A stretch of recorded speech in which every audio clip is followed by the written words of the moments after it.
Olá, pessoal. Olá, oi, Isabel, tudo bem? Hoje não temos a Regina, temos meio Miguel, porque eu fui operado essa semana. Está Oi, tudo meio tá. precário, Regina. Eu estou te ouvindo, mas Aqui com a... você ficou. Agora entrou, agora entrou. Agora está ok. Eu fui operado essa semana do meu joelho, como algumas pessoas já devem saber.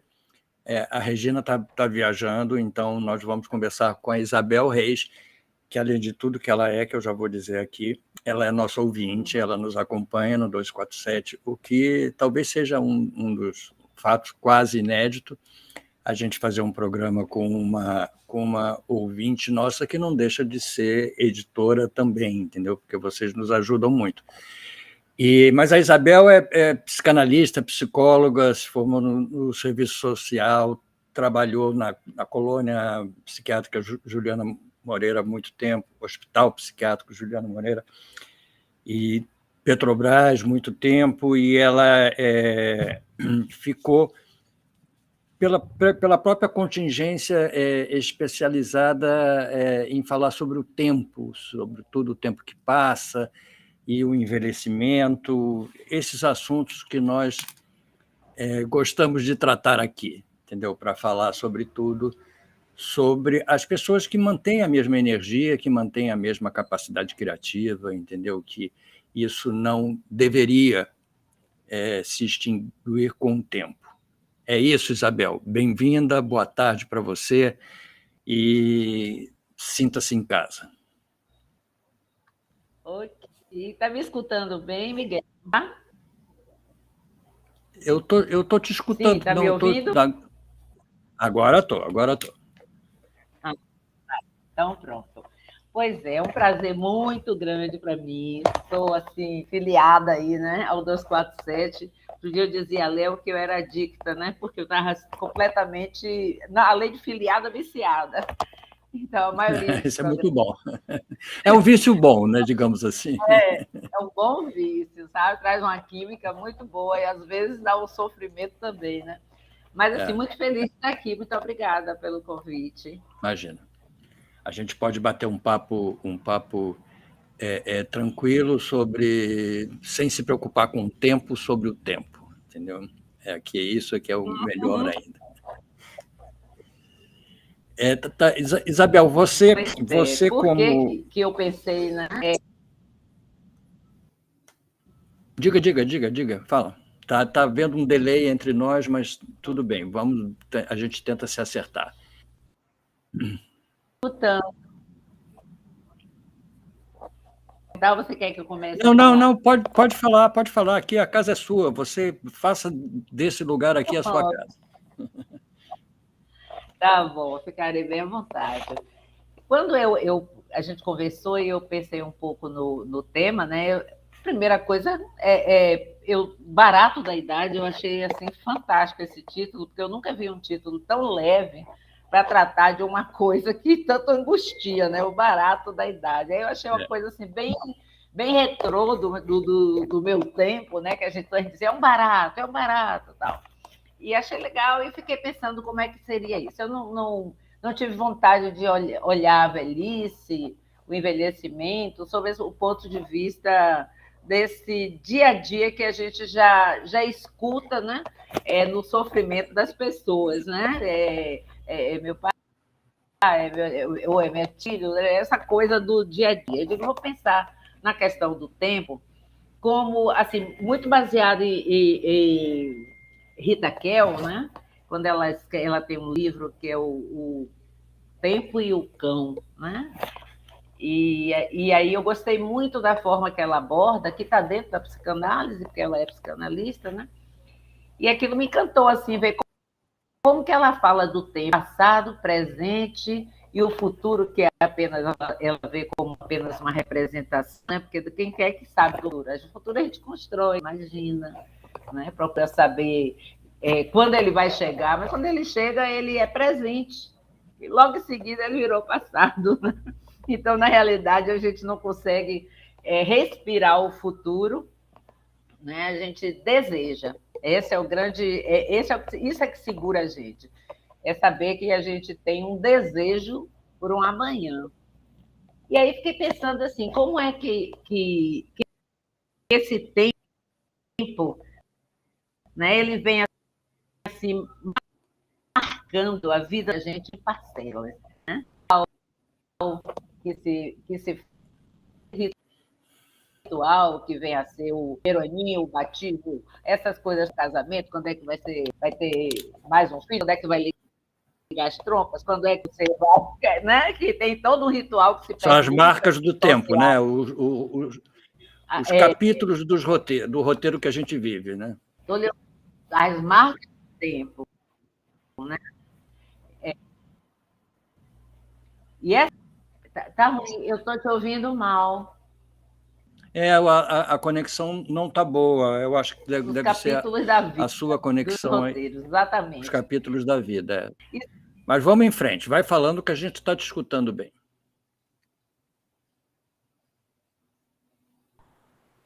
Eu vou lá. E aí, assim, né, dentro dessas marcas, tem essas que são religiosas, marcas do social, né, marcas do mundo da aposentadoria, o tempo de 18 anos, a carteira disso, daquilo, a documentação. Mas tem um tempo muito anterior, né, que é o tempo do bebê, do nascimento, né? Inclusive, a pergunta é assim: está com quanto tempo de gravidez? O bebê tem quanto tempo? Né? E se usa já, para o bebê que está na barriga, para o fetinho, já se usa essa expressão. E ele nasce, né, nesse tempo, que é um tempo que ainda vem ao mundo, é esperado, mas ele não faz essa associação. A primeira associação que o bebê faz, que ainda não podemos chamar assim de que a formação do aparelho psíquico, começo, sim, mas ainda não está muito imaturo, ou quase não existe, é quando ele começa a ter um sentimento que a gente não sabe assim dizer o que é que faz o primeiro momento, bumbum, que hoje acho que não fazem mais isso, né? E que o bebê vem ao mundo e respira e recebe, mas ao mesmo tempo perde. Ele recebe aquele ar, inspira, respira com dificuldade, chora, mas e cadê o resto que estava me cuidando de mim? Né? É a saída do bebê. E é nesse momento do choro, que talvez não seja esse primeiro, talvez lá adiante, no segundo dia, é que vem um outro choro e junto a ele vem uma imagem que não é vista por ele, né? Mais adiante é cheirada, né? Logo adiante, mas ali não é vista, mas que acalma. É como alguém que vem e traz uma satisfação. Por que isso é tão importante? Porque essa imagem, esse movimento duradouro, né? Que depois lá adiante a gente vai ver como falta essa coisa ser duradoura hoje em dia, né? A memória, né? O que a gente chama, na realidade, não chama desse momento assim de memória, é algo que a criança vive, experimenta a satisfação. Algo que eu gritei, chorei, e me aparece uma coisa que me deixa satisfeito. Né? Deixa eu te perguntar uma coisa, Isabel. Deixa eu te perguntar uma coisa que agora me veio à cabeça você falando. A gente fica muito preocupado na vida adulta com essa noção, essa abstração de finitude, entendeu? De tempo que se encerra. Quando é que o ser humano passa a ter essa noção? Porque é uma noção que exige um certo distanciamento, né, para você não se incluir ali naquela rota de finitude, entendeu? Isso é um gesto de maturidade, isso é um gesto de desespero, isso é um gesto é irremediável, não tem jeito. Quando é que acontece isso, exatamente, a primeira vez? É a primeira herança. Eu acho que é a primeira herança que o bebê traz, né? Essa possibilidade de não estar. Né? E por isso ele reclama muito para que alguém venha e o veja presente ali, né? E presentifique aquele serzinho ali com a presença desse outro. Está vivo, né? E ali para ele, o que sustenta naquele momento é essa satisfação. Não tem a ideia de que vou morrer, vou ficar sufocado, vou para a UTI, não tem essa ideia. A ideia é choro, grito, presença da mamãe, né? Ou quem estiver fazendo essa função, né? Porque mãe é função. Quase sempre coincide, né? Com você e a mãe, com a função. Mas o que eu acho interessante é que é essa marca de alguns momentos que ele chora e que não vem alguém, que a mãe não pode chegar, ele grita e não vê quem acolhe. Nesse momento, ele começa a fazer uma representação dessa falta, né? Então, aquilo que eu estou esperando não vem. Isso me dá uma insatisfação, e essa insatisfação se constitui numa falta. E aí é nesse momento também que se pensa assim, não sei se o bebê pensa, mas a gente pode dizer que pensa, que ele é começando a se estruturar, né? Como sujeito. Mais adiante, ele vai ver as novas faltas que a vida vai lhe apresentar, que ele vai sentir que a vida é uma coisa que é bom, prazer e tragédia. Mas o que eu faço? Vou ficar na dor? Alguns caminho é outra história, um outro objeto que substitui o peito, que foi a primeira grande satisfação, que pode ser uma chupeta, que pode ser um boneco, uma pelúcia, que pode ser um sininho tocando para ele. Algo vem, ou seja, vem e se presentifica no lugar que não ocupa o lugar da mãe, mas que traz uma certa satisfação como um objeto ser contido de amor também para aquela criança naquele momento. E aí a vida vai sendo toda norteada, né? Por essa primeira imagem, vai ser a busca do sujeito na vida. Eu conheci a satisfação e a minha vida eu vou viver atrás dela, vou percorrer, vou fazer esse percurso. Buscando esse prazer. Buscando esse prazer, né? Dadas que não correspondem. Mas o bebê, dentro da sua subjetividade, que a própria falta ajuda ele a se estruturar, né? A aguentar essa falta, a saber que vai em busca de outra coisa, que ele pode buscar uma outra coisa, rejeitar, regurgitar e ir caminhando, ele vai encontrando um pouco já de outros movimentos representados pelo pai, representado pela vovó, representado pelo social, e ele vai se formando mais dia. Ela vai estar muito presente, vai se dar se ele não tiver tudo. Se alguém fizer ele abdicar da falta, né? Se algo diz que é tudo que você quer vai ter, né? E vai vivendo os momentos subsequentes da vida.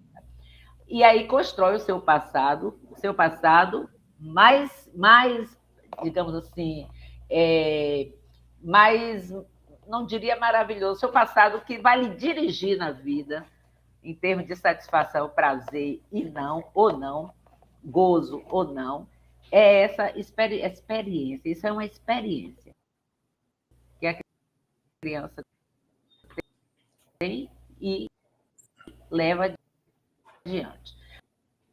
Aí a gente pode pensar assim, e hoje continua assim? As crianças a mulher que casa, é o trabalho, o tempo é um tempo para se experiência. São essas que vão dando esse... A gente pode lembrar um pouco aqui como o tempo também, fazendo uma analogia com isso, ele era nomeado ela era visto no social de outras formas, que a criança, o adolescente, o adulto, também vai se batizando com ele. Né? Lembra que quando a gente... Como era uma forma de se pensar no tempo?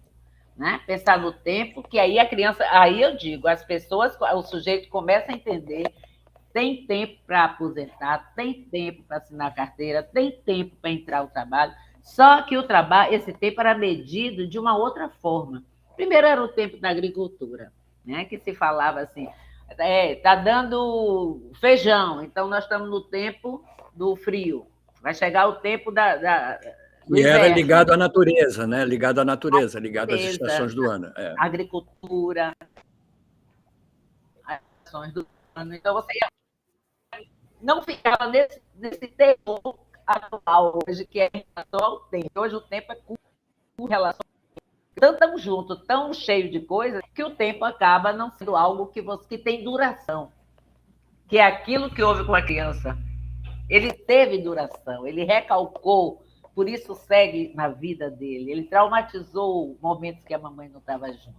E teve um tempo religioso, que era visto pelo sino, as pessoas, meio-dia, hoje tem missa, tinha coisas assim da religião, a Páscoa, os eventos, né, que eram marcados, que marcavam outro. E a gente está dentro disso, já falando o tempo inteiro nesse tempo. É tempo disso, é tempo daquilo. E depois aí vem a parte, digamos assim, que vai comprometendo um pouco mais o prazer funcional. Né? Então, as prefeituras iam na sua entrada um relógio, tempo digital, né? Relógio, e as pessoas começavam a bater o ponto, né? Iam trabalhar. Antes do tempo que eu preciso na vida para construir a educação, porque o desejo do humano é gozar, é satisfazer, né? Esse tempo ele é interceptado funcional pelo tempo operário. É o ponto, é a hora de ir embora, é o trabalho extra. E aí pensa o sujeito, em que tempo eu vou cuidar do que me falta, do meu desejo mesmo? Porque meu tempo, a mais-valia, né, é tomado pelo operário. Charles Chaplin até faz aquele tempo no relógio, né, que é como o tempo passando, e ele andando naquela engrenagem, né? E é nesse momento que eu vejo um outro momento do sujeito. Eu estou Isabel, dentro de um tempo. só uma coisa, Isabel. O pessoal aqui está reclamando que o seu som está ruim, a sua imagem também. Eu vou te pedir que você saia e entre novamente, porque normalmente isso resolve, entendeu? Vamos esperar, você sai da conexão e entra novamente, vamos ver se melhora, tá? Enquanto isso, eu vou segurando o nosso público aqui e você faz isso. É só sair e voltar a entrar lá naquele link que eu te mandei.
Vamos ver se ela volta melhor. Isso é normal.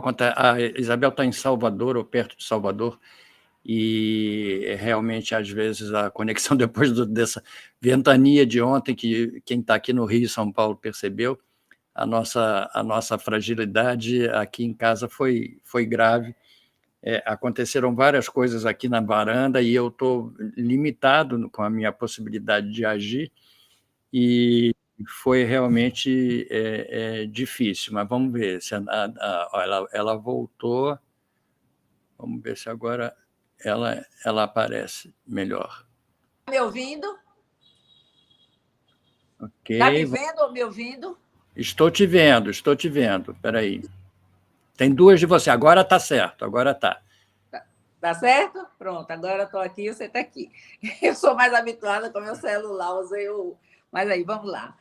Pois é, assim, se você quiser interromper para alguma pergunta também, para interagir, Não, fique à eu vou te vontade. perguntar, mas eu quero que você complete o raciocínio, Então, eu aí vou eu... completar. E aí, nesse Aí eu... momento, né, que chegando mais para a atualidade, fica esse buraco, esse vazio, né? O momento em que eu me dedico quase que inteiramente ao mundo do trabalho, o trabalho não me convoca no sentido de dar sentido ao que faço, né? E é nessa condição que eu garanto que haverá um tempo. No envelhecimento não se pensa, se pensa na aposentadoria. Haverá um tempo em que eu vou estar atrás do meu desejo, do que eu gosto mesmo de fazer, do que eu quero para a vida. Só que esse tempo coincide com o envelhecimento, né? E é nessa hora que a aparência, o corpo físico vai sofrendo qualquer um desgaste. Isso vai atravessando uma coisa, né? Deixando chegar uma coisa que é uma espécie de frustração de não ter cumprido no mundo o seu papel, que a morte já está perto. Aí a morte, que é a herança do nascer, já começa a ser aquela que se aproxima e que o tempo vai ficar curto para cada coisa que eu imaginei construir na minha vida. É claro que isso não se aplica a todos, que muitas pessoas encontraram sentido no seu trabalho, na sua escolha, na sua eu função, queria tiveram a escolha de sair também, alguns, e procurar outras coisas. Eu queria te perguntar exatamente sobre isso, porque a gente tem um programa que é o Barato da Idade, é sobre as pessoas mais velhas, e a gente estava falando com todo o sentido sobre os bebês. Há uma identificação muito grande entre a vida do bebê e a vida do idoso. Isso pode servir como parâmetro para a gente entender esse tempo que termina, entendeu? Eu, por exemplo, vivi agora várias mortes de pessoas próximas, entendeu? Pessoas mais velhas, próximas, e é uma sensação do tempo que se encerra de uma maneira muito surpreendente sempre, por mais que você espere, ele sempre te surpreende, né? Então, o que faz com que o idoso se pareça com um bebê nessa hora? É a dependência dos outros? É a dependência que ele passa a ter das outras pessoas mais jovens? Como é que você explica essa identificação, se é que existe? Reaparece o desamparo, né? Em determinadas circunstâncias, a depender de como a evolução do idoso. Então, esse desamparo, aquela coisa que se fala, né? Ninho vazio, aquela história que se traz, né? Você começa a se dar conta, né, de que vai voltar, vai ser um Benjamin Button, né? O sobrenome eu bato, não sei. Voltar ao começo, né? Voltar ao começo quando não tem mais aquela pessoa que seria a pessoa para cuidar de você, é uma pessoa que criou também sua subjetividade e está cuidando de sua vida. É assim que se dá. E a sociedade, ao mesmo tempo que reconhece que todos os modelos atuais estão sendo postos e usados pelos idosos, né, quer seja as modificações no corpo, quer seja um trabalho, mesmo que seja trabalho voluntário, muita gente, depois que aposenta, cuida disso, mas há sempre uma diferença, né, que é notada, que é vista, e que também incomoda muito esse fazer do idoso, incomoda muito o não fazer do jovem. Né? Se você vai trabalhar num hospital, numa clínica, e você é aquele idoso que tem toda a experiência de já ter trabalhado com isso e tal, isso é passado, visto pelo jovem que está lá entrando. Né? Então, o seu fazer, da sua forma, talvez até tenha formas mais atualizadas, mas, de qualquer jeito, aquilo traz a lembrança desse jovem que... E o meu lugar, quem tem que saber mais sou eu, porque ele tá descendo, vamos dizer assim, ele está caindo na idade. Então, não é a pessoa que está no lugar de trazer essas referências. São sempre referências antigas, na cabeça de quem escuta. Então, a sociedade, apesar de estar... O que é que oferece? A Universidade da Terceira Idade, trabalhar em ONGs, fazer trabalhos voluntários, para quem gosta de se entregar às religiões, e etc. E o trabalho criativo, que aí também pode ser um trabalho criativo se tiver no desejo do sujeito. Sim, que claro. Está querendo, pode buscar a realização por esse caminho. Mas o trabalho criativo, ele fica como... Se a inovação fosse algo velho, algo antigo, isso era no seu tempo. Olha o tempo, né? Isso era no seu tempo. E é claro que, como você já tem certeza e convicção que o mundo, a vida, não é eterna, né? Não é eterna, o que é que faz? Né? É isso que a gente encontra muito no consultório. São as derivações. Bom, eu não vou querer muito, não. Eu vou querer fazer uma coisinha por aqui. Tudo que não chame muito a atenção, que venha mais me distrair do que me fazer produtivo. Que venha mais atender ao meu tempo vazio do que ser algo que vai ser nominado de uma outra forma, nomeado de outro jeito, tal. Então, aí junta o quê? Junta essa frustração de um trabalho que não lhe deu aquilo que você esperava, né? Junta a privatização da sua vida, né? Quase que você mora mais nele do que em sua casa, e em casa junta um pouco do vazio também daquele lar doméstico, né? É claro que outras pessoas dizem, graças a Deus, liberdade, ainda que tardia. Mas você acha que o ser humano é mais frustrado com o tempo que passa do que é realizado com o tempo que passa? Ele se frustra mais do que se realiza? Aí é que depende um pouco, né? Isso aí é bem assim particular. De um modo geral, as pessoas têm muita expectativa digamos, nessa etapa da vida. Tem expectativa. Enquanto está com a mobilidade, enquanto está com a memória funcionando, mas também tem uma outra coisa que perde. Né? Tudo aquilo que seria duração na sua vida, tudo aquilo que é algo que tinha sentido para você e por isso não vira passado morto, isso vai deixando de acontecer, porque o que você assiste é uma educação bancária, né?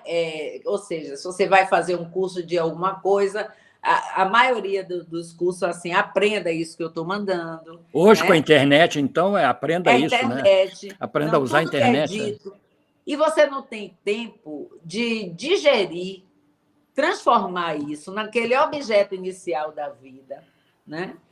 Que você se sente assim, subjetivo, com a sua subjetividade, criador, modificando aquilo que você está recebendo. Passa a ser assim, uma educação bancária, que lhe contam e cai na sua cabeça e você sai divulgando, repetindo, né? E vivendo. Mas como tem esse formato, sobretudo no Brasil, né? De família, então, muito é jogado para essa família que é do seu filho, que é da sua filha, que é a família que vem de você, né? A sua família de origem, né? Ela está cuidando de outras coisas, né? Ela está cuidando de outras coisas. E você tem um tempo todo pensando o quanto produziu e de que serviu essa produção, que não está servindo para o momento atual, né? Não está servindo como criação, né? Porque o método é outro hoje. Né? As formas de vida são outras hoje. As coisas eram todas assim, por etapas a serem cumpridas. Né? A Soledad lembrou a gente desse filme interessante, o curioso caso de Benjamin Button, que começa com a velhice dele e ele vai retrocedendo até o nascimento. É um tempo marcado, né? Porque ele sabe exatamente o quanto ele viveu. A gente não sabe quanto a gente vai viver. Eu me lembro, o Ziraldo dizia sempre isso para mim, assim, Miguel, uma das vantagens que eu tenho sobre você é que eu sei que já cheguei a essa idade e você ainda não sabe se vai chegar, entendeu?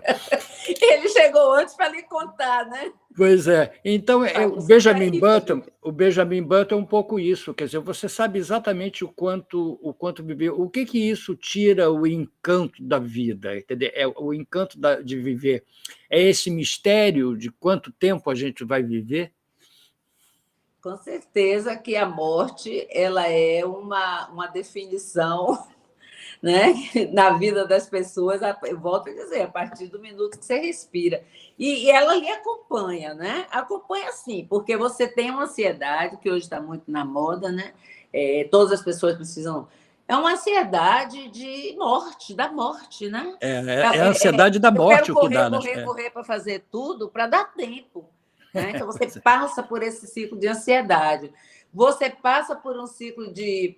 Agora, aqui a menopausa está me trazendo tristeza, está me trazendo isso, está me trazendo aquilo. Então, você começa a medicar uma coisa que pode ser discutida ou vivenciada. Em alguns casos, claro que não, mas não eu estou falando no geral, né? Que pode ser discutida do que lhe falta, né? Que você ainda persegue, porque é preciso perseguir. Perseguir está colado com o desejo.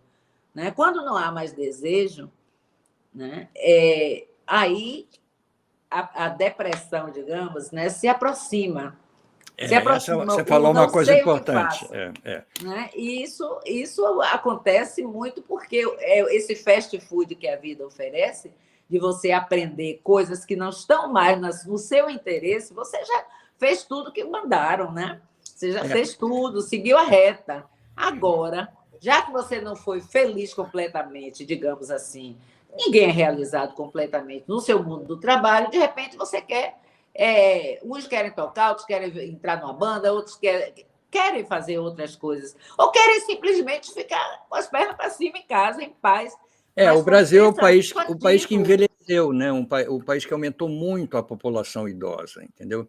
Sem ter se preparado para isso. Eu acho que o Brasil não oferece, apesar de ter leis e tudo, tem a lei tem o Estatuto do Idoso e do Adolescente, que é interessante, mas você vê a pessoa idosa meio abandonada nesse país que não oferece alternativa para a sua vida, né? E, sobretudo, em relação a essa noção de desejo. Porque quando você vai ficando mais velho, eu acho que vão te tirando a possibilidade de você decidir o seu futuro através do seu desejo. Você passa a ser um incômodo para as pessoas que ficam, entendeu? Então, é muito interessante esse tipo de observação. Como é que a gente pode fazer para que o desejo volte a ser, e se é que é possível isso, né, que o desejo volte a ser o guia para a vida das pessoas, se a gente deve continuar tentando seguir esse desejo. Aí é interessante pensar se desejou, de fato, em algum momento da vida, né? Porque tem pessoas que não conhecem o seu desejo, apesar de terem tido uma vida bem produtiva e bem alicerçada, fez tudo que mandou o figurino. Mas de onde surgiu o sentido que foi dado àquilo tudo que fez? Né? Eu lembro de Pedro Nava quando disse que a vida dele foi um farol voltado para trás. Né? Eu acredito que, quer dizer, a gente de fora não viu assim, mas ele de dentro...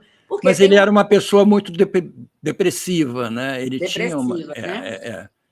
E que não se trata de não ter angústia. Né? É importantíssimo que continue se angustiando, né? De você poder não se deslumbrar com tudo. Não precisa se deslumbrar.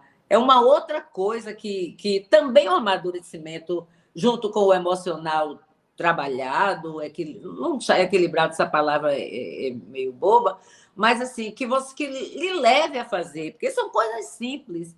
Porque a disputa toda do comércio, do mercado de trabalho, do mundo do trabalho, não lhe dá tempo de você mastigar o trabalho, né? Você faz, apronta, entrega e espera o reconhecimento. Faz, apronta, entrega, espera o reconhecimento. E às vezes não é financeiro o reconhecimento, às vezes o reconhecimento não é assim, pô, que coisa linda que ai de você sair daqui. Essa coisa que o nego se sente importante, né? Que as pessoas se sentem, desculpa essa palavra que saiu, mas as pessoas se sentem importantes e saem de lá como se fosse assim uma caixa vazia, né? Dei, e aí? Né? Também não consegue.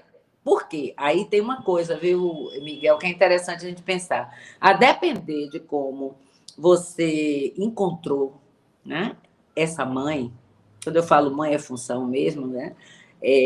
A depender de como você encontrou, as suas coisas tiveram algum benefício e beleza para a criança, no caso, para o adulto, quando ele lembra. E tem coisas que não foram marcadas dessa ordem, né? Seu boletim não fez mais do que sua obrigação. Pois é, a gente se né? sente muito contra o muro, né? Contra a parede nessas horas, né? A vida passa a ser uma prova que você é capaz, mais até do que uma busca pelo desejo, entendeu? É isso que eu queria chegar. O João Marcelo nos perguntou uma coisa aqui, ele faz uma reflexão em que medida a angústia dos mais jovens diante da morte dos pais e a voz interfere na possibilidade de escutá-los quando eles querem falar disso. Como auxiliar os pais a lidar com a finitude da vida, entendeu? Se é que existe, qual é o conselho que você daria para interpretar essa questão tão séria? Porque a elaboração do luto, ela não pode ser evitada, né? O luto existe, né? A gente sabe que o luto existe, a gente sabe que as pessoas vão morrer. Todos nós um dia. Então, como é que você pode estar lidando com a finitude claramente diante, por exemplo, de um filho? Né? Como é que você vai elaborar isso, mesmo sem acontecer as coisas, sem as coisas acontecerem? Porque a criança vem e diz, a plantinha morreu. Ela começa a ter um sentido de que tem coisas que aparecem, somem e aparecem, e tem coisas que não aparecem mais. Né? Tem coisas que desaparecem na vida. Então, isso já são... E as próprias perdas que elas vão sentindo. A criança andava de calcinha dentro de casa, toda bonita, assim, à vontade, nada disso era proibido. De repente, você já está uma mocinha, você já cresceu, você não pode mais... E é certo, hoje em dia, então, é super certo, né? Mas, assim, o que eu falo é que você vai perdendo espontaneidade dentro da sua casa e você vai entrando na caixinha. Né? É uma caixinha que é toda organizada para você chegar até a universidade, ao trabalho, ao casamento, ter os filhos e depois esperar os netos. Você acha que essa caixinha é aquela mesma que diz que tem dentro dela a história de que quando alguém querido morre, é uma estrelinha a mais do céu que está nos olhando, é uma maneira de você prolongar a existência da pessoa na cabeça de quem a perdeu? Olha, a estrela não faz nenhum mal. Eu acho que pois é, por isso que eu estou perguntando. A estrelinha não faz nenhum mal, não, a criança, né? Talvez, assim, eu já tive um caso de a pessoa levar, obrigar, se dispersa uma criança sem nenhuma maturidade para elaborar, então isso faz mais mal, essa certeza, assim, cara a cara, numa hora indevida, num momento que não estava... A certeza próprio, da morte, às vezes, né? Exige uma certa porque, maturidade, né? Quando você trata a questão da morte, o irmão, por exemplo, né? Isso passa muito pela cabeça. Meu Deus, tive tanto ciúme. Não sabe elaborar com suas palavras, não. Tive tanto ciúme desse irmãozinho. Esse irmãozinho foi tão obstáculo na minha vida e tal. Aí, de repente, a criança não se dá conta disso, mas fica se sentindo um pouco culpado, sem saber dizer que está. Né? É uma conversa, digamos assim, de adulto aqui. Então, trabalhar com pessoas que têm alguma coisa, que por acaso, por essa coisa, morreu mais cedo, mamãe foi para o céu, foi para onde você quiser dizer. Porque depois é igual a Papai Noel. Diz até quando pode ser dito. Depois não é a mãe que diz, não existe, não, meu filho, é a rua que diz que é de outro jeito, né? É. O que mais preocupa é o enganar, né? Aí fica meio complicado, porque isso dá na criança provavelmente uma ansiedade, uma ameaça, né? Quando descobre, né? Quer dizer que tudo pode acontecer e eu não sei. Então ele vai elaborando aos poucos. E essa ideia da estrelinha, eu acho que ela resiste na medida em que a própria história resiste. É muito difícil você, depois de mais velho, olhar para o céu e achar que aquela estrela é alguém que morreu, entendeu? Dá outro sentido. Ele dá outro exatamente. sentido à estrela. É alguém que brilha, então essa pessoa brilhou. É alguém que, onde estiver, está pensando em mim. Você tem que usar a fantasia para isso, entendeu? Para que aquilo ali se transforme. A criança tem a brincadeira, o adulto tem a fantasia. E a brincadeira na criança tem o mesmo efeito de uma fantasia, né? Ela pensa naquilo que imagina e que pode ser. A vida adulta é mais difícil, né? Porque Isabel, você acha que a vida é curta? O tamanho da vida. Eu me lembrei agora da história de um gol. Às vezes é muito, né? Um gol, mas salvou a seleção, digamos assim. Olha, eu não sei se a vida é curta. Eu acho que tem um tempo que as coisas acabam. Não sei. Eu não acho que a vida seja curta. É engraçado, eu ouço muito falar isso. Ai, a vida é tão curta, passa tão rápido. Eu acho que é muito de quem está vivendo ligado ao passado, porque eu acho que se você está ligado ao presente, a fazer da sua vida mais satisfatória possível, você não tem muito essa noção de que a vida é curta, entendeu? Porque você está vivendo a vida, entendeu? Ela não é um tempo que você foi jogado dentro da... Às vezes ela é muito longa, mas não tem uma qualidade, né? As suas escolhas foram escolhas que não te deixaram assim muito em paz consigo na vida, né? Muito desejoso de repetir o que fez. E tem pessoas que encurtam a vida. Encurta a vida na hora que eu preciso de um aparelho de surdez, eu não boto. Então, eu quero ouvir menos. Né? Eu preciso fazer não sei o que no meu olho, não faço, quero ver menos. Então, você começa a querer enxergar menos, viver menos. Você fica num grupo que não está participando. Né? E, às vezes, você diz, não me deu até aquele momento, não sabendo que algo lhe travou nessa circunstância que não fez você ser irreverente com você, com o outro, sabe? Dizer ao outro que aquela expectativa que você tinha de mim não é essa. Eu não estou aqui para cumprir a sua expectativa, né? Então, tem essa coisa que a psicanálise faz, né? Cada sujeito é um. Né? Cada sujeito é um. Agora, é claro que o social, a família tal, interfere. Você sair disso é que é o grande... você romper, né? Você cortar esse cordão sem perder a verdura. O que o Hamilton está perguntando aqui para a gente, esse processo de se entender, aceitar a finitude, tem sido comum a todas as gerações. Você acha que mudou alguma coisa no mundo atual em relação a isso? Eu tenho a impressão, às vezes, eu acho, que banalizou-se muito a morte, entendeu? A morte virou uma coisa que que não deveria ser aceita desse jeito que é. As pessoas estão sendo mais violentas, estão matando mais, as pessoas estão morrendo antes do tempo, como você mesmo falou, e eu acho que há um processo de banalização da vida muito grande, entendeu? Queria que você pensasse um pouco sobre isso junto com a gente aqui. Estão banalizando a vida e fazendo com que ela perca o sentido. Agora, como foi a pergunta que eu ia pegar a partir daí? Se algo mudou no mundo atual em relação a aceitar a finitude.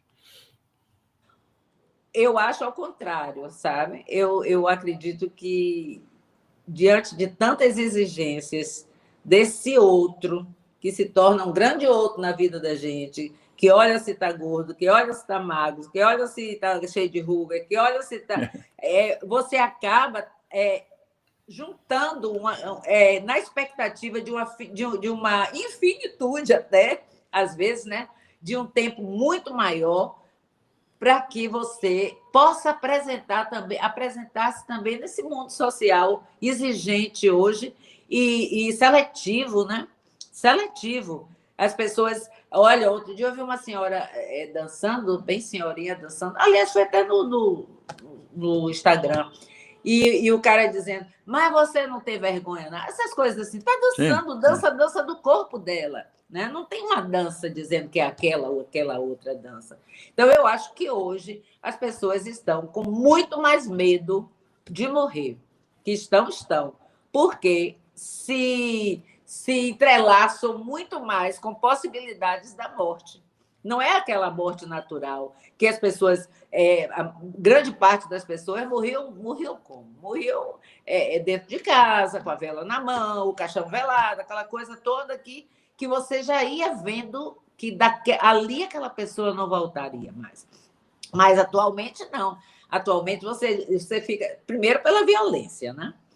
A violência está ceifando a vida de muita gente. Muita gente. Muita Atualmente, gente. Então, é uma coisa barra pesada. Os alimentos, essa coisa toda que se fala, né? Tudo que adianta o passo, digamos. Agora, o que importa, né? Assim, as pessoas que começam a pensar na morte, elas acabam deixando de viver um pouco aquilo que lhe resta, né? Não sabe quanto. Pois é isso que eu falo. Você pensa tanto na morte que você esquece de viver, que é a contraposição da morte, né? Antecipa, né? Já vai assim, experimentando como não estar mais no mundo. Agora também tem uma contrapartida, né? Para quem o mundo não oferece nada. Tem isso também. Tem ou por uma escolha, que aí também tem isso, né? Ou por uma pulsão de morte que já está instalada nesse sujeito, né? Um gozo mortífero de que as pessoas, por exemplo, que trabalham com as coisas mais perigosas, né? São pessoas que saem de casa não sabem mesmo se vão voltar. Tem o risco, né? A adrenalina, né? A adrenalina da vida que a vida oferece. Quando Exatamente. A adrenalina necessária que a gente precisa é para construir coisas, né? Construir, rir, chorar quando tiver que chorar, e essas coisas, né? Isabel, me diz uma coisa, a ideia da vida eterna é uma fantasia que as pessoas têm ainda, assim, de viver para sempre? No pós-morte? Não, aqui na vida mesmo, no plano terreno. Pode ter, né? Pode ficar por aí, circulando que nem um defunto, né? Digamos assim. Mas eu acho que as pessoas não pensam assim, né, em viver eternamente. Eu acho lindo quando o Lula diz que quer viver aos 120 anos, quer ir aos 120 anos. Então, eu entendo isso que ele disse, porque ele quer acompanhar, eu entendo assim, porque ele tem desejo, ele quer acompanhar a ideia dele, né? Ele diz que morrendo não morre, porque se transforma numa ideia. Então, essa é uma pessoa que sabe que não se negou à vida, nunca, né? E a vida também não quer se negar a ele. Então, como diria Vinícius de Moraes, né? Eu não me neguei à vida e a vida não se nega a mim. Então, agora, é preciso você saber com o que vai preencher, né? Porque o grande problema é como a gente vai passar o vazio. Porque poucas coisas a gente pode chamar de duração, né? A duração que você nunca vai conhecer, que está lá no inconsciente. O que a gente consegue trazer para o consciente, que é esse meio feijão com arroz que a gente vive, feliz, um dia hoje, amanhã não, tal. E a coisa do futuro que você não vai pegar nele, né? Esse futuro você não pega, né? Então, o que tem é meio gestalt, sabe? É meio aqui agora, né? E uma perspectiva com desejo e vontade de construir. Se vai dar certo, a gente não garante, lá no começo, você falou lá no começo sobre essa noção de futuro. É interessante, né? Porque o futuro é uma coisa que ele não existe praticamente, porque quando ele acontece, ele já não é mais futuro. Entendeu? Então, é interessante essa noção, que talvez seja a noção abstrata que faz a gente correr atrás da vida, entendeu? É essa busca por um futuro que não existe, porque quando ele chega, ele já não é mais. interessante isso, essa Mas reflexão. que aconteceu já no imaginário, No imaginário, claro. na Você imaginou idealização, tudo antes. É. né? E dá conta. Às vezes só o fato de você ter essa história na sua cabeça, porque tem pessoas que o pensamento já limitou, porque diz assim, responde assim, não, eu não vou ter tempo de ver isso, não vou ter tempo de fazer isso, não dou mais para isso, não consigo mais. Às vezes não consegue mesmo por outras razões, mas às vezes é porque acha que já está pronto. Quando não tiver mais nada para fazer, realmente o que resta é a morte, né? É quando acaba todas as possibilidades. É muito interessante essa reflexão sua. As pessoas estão amando o programa aqui. Eu estou selecionando um pouco os comentários, porque são muitos comentários. Mas essa noção de ter capacidade de entender o que tá acontecendo é muito importante, né, para que a vida faça algum sentido, né? Você citou o Lula. A necessidade, a vontade que ele tem de viver 120 anos não está ligada à vaidade, nem ligada a nada, ligada a um desejo social, a uma coisa de compromisso com a vida. Ao compromisso com a vida. Dos outros também, exatamente, sobretudo, né? O compromisso. Isso. Passa pelo ego? Passa. Mas se não passar pelo ego, porque o ego quer ser feliz, né? O que o ego quer, o destino do ego é ser feliz. O inconsciente é aquele sofrimentozinho que a gente não deixa vir à tona. E os que vêm fazem sofrer, mas também a gente elabora. Então, acho que Lula tem uma coisa assim de bem... Eu não diria narcísica, não. Eu não gosto dessa palavra para Lula, não, porque eu não gosto de palavra nenhuma que seja ambígua para Lula. Eu só gosto de palavras que definam ele como bom. Né? E ser o narcisismo também não é tão ruim assim. Mas essa coisa assim do movimento da vida, ela tem tantas nuances, né? Tem pessoas que são tão em paz que eu não sei o que fizeram. Aí, se for para análise, vai se descobrir que aquilo não é tão natural assim. Tem pessoas que são tão agitadas que, se for para análise, não é natural também. Olha, Isabel, a gente teve uma conversa maravilhosa sobre o tempo, e o tempo se foi. O tempo acabou. O tempo passa, né? Pois é, essa é a prova viva que o tempo passa, entendeu? Mas foi muito bom, as pessoas adoraram a conversa. Você vê que quando você deixa livre a conversa sobre o tempo flui, né? Ele nos ajuda a refletir sobre isso. E fica o convite aqui para que você volte a falar sobre o tempo, porque o tempo é infinito, principalmente em termos de falar sobre ele. Eu acho que vai ser não acaba nunca, entendeu? Esse é o bom tempo, Não tem tempo para o fim. Exatamente. Eu queria te agradecer o público que esteve aqui presente, comentando sempre, desejar que a Regina, semana que vem, está aqui, de volta, e dá um abraço, Regina. A gente continue aproveitando o tempo da vida enquanto a gente pode. Com certeza. É isso muito obrigada. Um beijo para você, um beijo para todos. Tchau, tchau. Tchau, Miguel.